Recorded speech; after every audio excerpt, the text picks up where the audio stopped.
everyone! Kumusta naman ka? So, kung naamoy mga problema sa inyong kinabuhi, so dili lang ta mawala ang paglaom ha. Sa ako ang mga viewers, mga followers. So, kung naaman tayo mga sagubangon ng mga problema sa atong kinabuhi, so akong ma-advise lang yun sa inyo ha, nga dili lang ta mawala ang paglaom. Always lang nato i-center na to ang kinabuhi ang Ginoo, ang labaw nga makagagahom sa ako kay Islamang ko isang Allah subhanahu wa ta'ala. Mas kinunsa pa man ang mga pagsubok sa atong kinabuhi, maling kawasan nato na pinaagi sa pag-ampo.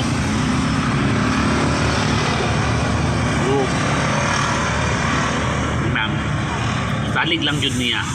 Ako, mas kinunsa man ang mga pangagi sa akong kinabuhi, wala jud ko mawala paglaom, nagsalig jud ko sa Ginoo. So muna hope nakamupod salig sad sa Ginoo, no unsa man ang moabot sa inyo nga mga pagsulay sa kinabuhi, dili mawala og paglaom.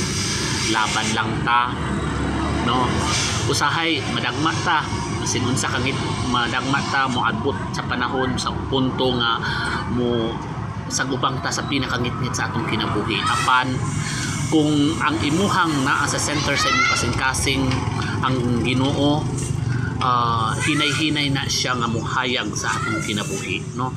Siya ang mulight sa ato ang kinabuhi para musukol mulaban sa atong kinabuhi. Dili gyud ta mawala ang paglaom. Ana lang, bye bye everyone. Ingat lagi.